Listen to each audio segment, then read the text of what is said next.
era serba digital seperti saat ini, para mahasiswa lebih memilih untuk belanja makanan secara online. Ditambah, kesibukan yang mereka jalani membuat mereka memilih makanan junk food ketimbang masak sendiri. Junk food adalah makanan yang memiliki nilai gizi yang sangat rendah. Kadang, makanan ini sering disebut dengan makanan yang kaya akan kalori kosong. Terkadang, masyarakat salah mengartikan antara junk food dan fast food. Makanan fast food sendiri memiliki arti sebagai makanan yang bisa kita temui di restoran dan dirancang untuk menyajikan pesanan dengan cara secepat mungkin. Dengan begitu, sangat berbeda jauh antara junk food dan fast food. Dari artinya saja, memiliki perbedaan yang sangat signifikan. Saya akan menyebutkan contoh-contoh dari makanan junk food agar para penonton bisa mengetahui dan bisa membedakan antara makanan junk food dan fast food. 1. Roti. Roti yang dibuat dari tepung terigu bisa dikategorikan sebagai junk food. 2. Sereal untuk sarapan. Biasanya terbuat dari gandum, oat, beras atau jagung, dan biasanya makanan ini sangat disenangi oleh anak-anak karena ternyata tinggi akan kandungan gula. Namun, sereal ini ternyata rendah akan serat. Bisa kita lihat di sini, sereal yang dijual di supermarket mengandung gula yang cukup tinggi, apalagi ini dikonsumsi untuk anak-anak dan para remaja. 3. Gorengan dan makanan yang dibakar dalam waktu lama. Menggoreng dan membakar adalah metode memasak yang tidak sehat, apalagi dengan waktu masak yang lama.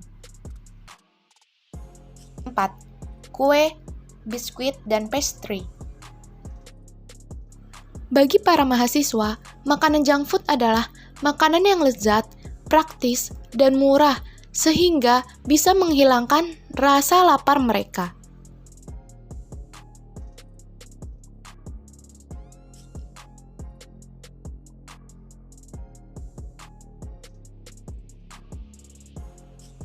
Kalau untuk sekarang sih junk food ya. Biasanya beli junk food atau membeli sambal di kedai nasi. Ayam balado, ayam geprek, ayam kecap, ayam bakar, ayam geprek, ayam fried chicken, pecel ayam, indomie, kondok. Dari beberapa narasumber, kita mengetahui bahwa makanan yang sering dimakan oleh para mahasiswa adalah ayam geprek. Ayam geprek ini termasuk dalam makanan junk food. Bahkan, pada tahun 2019, terjual 300 juta porsi ayam geprek di Indonesia. Hal ini menunjukkan tingginya tingkat penikmat junk food di Indonesia. Tidak heran lagi jika para mahasiswa dan mahasiswi kos lebih memilih junk food ketimbang masak sendiri, karena junk food lebih praktis dan lebih enak daripada makanan bergizi. Dari kakak pribadi nih ya, lebih milih junk food atau masak sendiri? Kalau untuk sekarang sih pilihannya junk food ya. Sebagai anak kos, Junk food. Dan kita bisa lihat bahwa makanan junk food menawarkan harga yang murah. Sepanjang Jalan Cendrawasih, saya mensurvei bahwa makanan yang ditawarkan di sana hanyalah junk food. Jarang sekali makanan sehat yang ditawarkan di sana. Dan menu yang ditawarkan adalah menu junk food. Saya mencoba mendatangi kantin di area Gedung Fish. Terlihat sekali di area Gedung Fish ini, kantin-kantin menyediakan makanan junk food.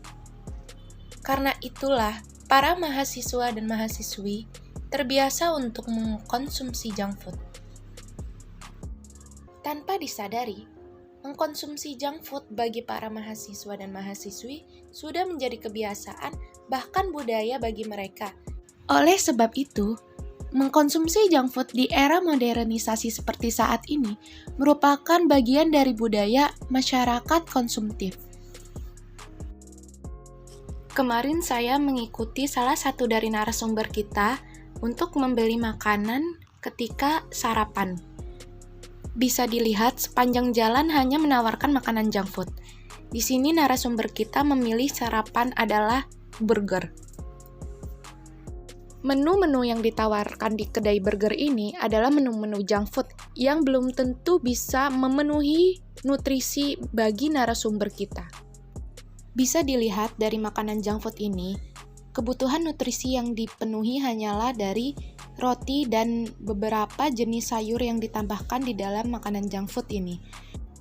Sehingga kita bisa mengambil kesimpulan bahwa anak-anak kos akan mengalami masalah nutrisi karena mereka hanya memakan makanan yang lezat tetapi tidak memikirkan apa kandungan nutrisi yang ada di dalamnya. Kenapa lebih memilih junk food? Karena anak kos ingin praktis, jadi lebih memilih junk food. Karena sebagai anak kos tentu kita nggak bisa masak setiap waktu ya, apalagi kalau lagi banyak tugas ya maunya yang simpel-simpel, yang cepat saji, jadi milihnya junk food. Karena sama-sama kita ketahui ya anak kos duitnya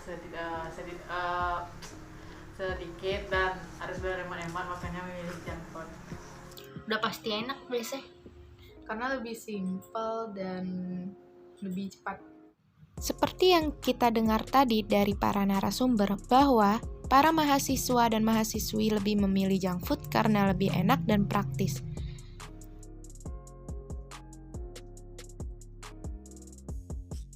Jadi apa yang mempengaruhi kakak sehingga kakak lebih memilih makan junk food dibandingkan dengan masak sendiri? Ya karena lebih cepat ya, lebih hemat waktu dan enak tentunya.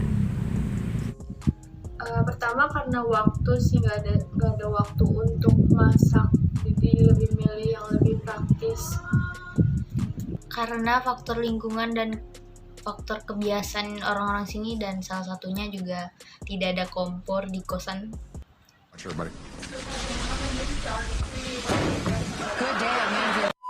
junk food lebih cepat, kalau masak sendiri kan ribet, lama, harus masak dulu baru makan. Lingkungan sama kebiasaan. Yang pertama, saya anak kos. Yang kedua, dalam pemikiran saya masak itu ribet. Yang ketiga, jika bisa dibeli, kenapa harus masak? Dalam kajian sosiologi ditemukan bahwa penyebab para remaja memilih junk food adalah faktor lingkungan dan faktor kebiasaan dari mereka. Teman-teman sebaya mereka lebih memilih junk food ketimbang masak sendiri. Jadi, para mahasiswa dan mahasiswi lebih memilih junk food. Padahal, dengan masak sendiri, mereka akan lebih praktis dan lebih murah daripada junk food yang belum tentu nutrisinya terpenuhi. Kebiasaan mengkonsumsi junk food ini secara tidak langsung telah diajarkan sejak kecil. Seperti di dalam video ini, banyak dari para remaja, ibu-ibu, anak-anak, sampai para orang tua pun mengajarkan anak-anaknya untuk membeli makanan junk food. Padahal, makanan ini kalau dikonsumsi tiap hari akan berbahaya bagi kesehatan anak dan para remaja. Karena penasaran, saya pun mencoba untuk membeli junk food yang terkenal di daerah Cenderawasih. Dengan berjalan kaki yang cukup jauh, saya pun melewati beberapa pedagang junk food. Di pertengahan jalan, saya melihat para remaja sedang membeli junk food. Makanan ini tentu sangat mengganggu kesehatan bagi para mahasiswa atau remaja. Setelah sampai, saya mencoba untuk melihat menu yang ditawarkan dan proses memasaknya. Bisa dilihat bahwa junk food lebih banyak berminyak, dan jika dibilang lebih cepat, saya menunggu cukup lama untuk mendapatkan 2 bungkus dari ayam geprek. Ketika saya lihat isinya, ada ayam geprek dan sambal, yang belum tentu memenuhi nutrisi yang saya butuhkan. Pada malam hari, saya mengikuti teman saya untuk membeli cemilan. Terlihat, teman saya membeli makanan cemilan yang bernama corn dog. Di sini, cemilan makanan corn dog ini terlihat sangat lezat. Akan tetapi, dari cara pemasakannya, minyaknya, makanan ini cukup mengganggu kesehatan dari para mahasiswa dan mahasiswi yang mengkonsumsinya.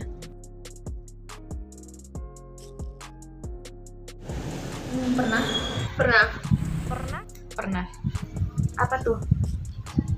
Biasanya seperti diare, kalau misalkan salah makan, terlalu pedas, biasanya suka diare atau karena konsumsi junk food terus, jadi gimana ya, kadang perut juga suka panas gitu. Pertama BB berat badan naik. Yang kedua tuh tenggorokan agak seret gitu. Diare doang paling. Kapan itu? Berapa hari yang lalu? Belum nyampe seminggu. Sakit perut, gangguan pencernaan gitu-gitu.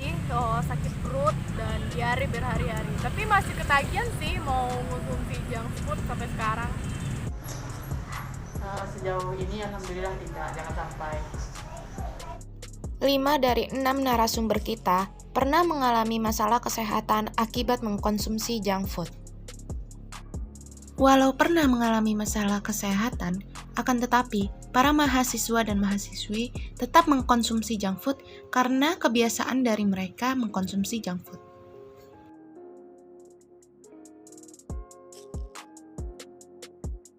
Nggak, bahaya dari junk food itu apa? Ya nggak begitu tahu sih, tapi mau gimana lagi, udah ketagihan gitu.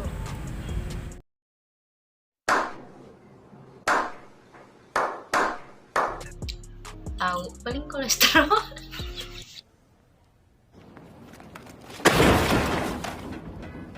Bahaya dari junk food bisa menyebabkan kanker, mungkin penyakit berbahaya. Tahu. Tapi saya tetap mengkonsumsi junk food karena enak. Makanan siap saji atau junk food memang memiliki rasa yang enak, namun jenis makanan ini mengandung tinggi kalori dan sedikit nutrisi. Tidak hanya itu, kebiasaan mengonsumsi makanan siap saji juga berkaitan dengan peningkatan risiko penyakit jantung, obesitas, diabetes, hingga kanker. Terlebih, makanan junk food yang sering dikonsumsi oleh masyarakat Indonesia bersifat minyak-minyakan atau goreng-gorengan. Ini meningkatkan resiko penyakit jantung. Iya, yang dikasih itu pun dikasih sampai ke kos nggak dimakan. Iya, emang gak selera makan. Dari cuplikan video tadi, para mahasiswi mengakui bahwa mereka tidak selera untuk memakan sayur-sayuran.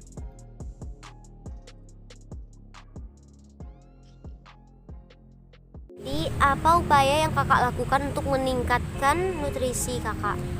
Yang pertama-tama tentu kita meminum air putih secukupnya ya, biar nggak dehidrasi. Terus mengkonsumsi buah juga dan sayuran juga. Itu doang. Sekali-sekali saya beli jus alpukat, jus jeruk, semangka, dan sekali-sekali saya juga masak sayur. Dengan beli buah sekali-sekali atau beli susu.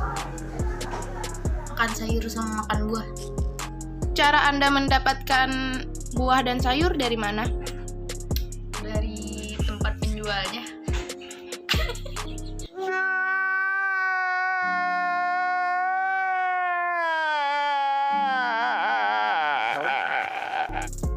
Beli di pasar atau di pinggir jalan kan. Ditambah vitamin sama beli jus-jus buah aja sih. Bisa kita lihat bahwa di supermarket banyak menyediakan makanan-makanan yang kaya akan gizi dan nutrisi, seperti susu, sayuran, buah-buahan, telur, sehingga tidak ada alasan lagi bagi para mahasiswa untuk lebih memilih junk food daripada masak sendiri. Di sini teman saya memenuhi nutrisinya dengan membeli keju. Jadi, bagi para mahasiswa dan mahasiswi, lebih baik mengurangi makanan-makanan junk food seperti sereal dan mie untuk menjaga kesehatan dan meningkatkan nutrisi, sehingga bisa fokus belajar dan menimba ilmu. Kesimpulannya adalah, faktor penyebab para mahasiswa dan mahasiswi lebih memilih junk food karena faktor kebiasaan dan faktor budaya yang ada di masyarakat.